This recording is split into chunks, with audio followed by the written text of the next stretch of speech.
Evet. Merhabalar değerli dostlar. Değerli Hoçvan sevdalıları, Ardahan sevdalıları, saygıdeğer federasyon yöneticileri. Tarih 7. ayın 13'ü 2026. Malumunuz 7. ayın 12'si 2026 tarihinde düzenlenen Hoçvan Yayla Şenliği'nin alanındayım şu anda.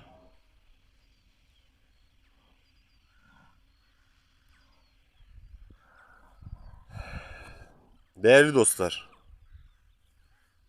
şunu açıkça ifade etmek istiyorum ki tabii ki de bölgemiz açısından etkinlikler, festivaller yapılması güzel bir şey. Tartışmaya kapalı olan bir şeydir her halükarda. Ama şuradan bunu açıkça ifade etmek istiyorum ki şu anki gördüğünüz görüntüler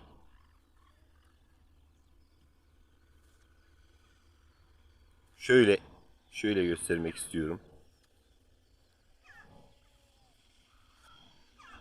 Gördüğümüz görüntüler bölgenin kalkınması ya da ilerlemesiyle alakası olan herhangi bir durumu teşkil etmiyor. Tabiri caizde ise kültürsüzlüğün somut bulmuş halidir bu görüntüler. Bu videoyu çekerken aynı zamanda sizlere şunu ifade etmek istiyorum. Kendim bu bölgede bulunan şu anki Çalabaş Köyü yaylasında hayatımı sürdürmekteyim. Aynı zamanda burada hayvanlarımızın ot tedariğini yapıyoruz bulunduğunuz alanda.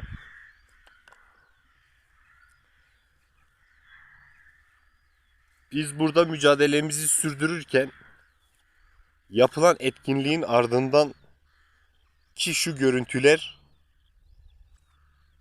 hepinizin vicdanına bırakıyorum. Hepinizin, bütün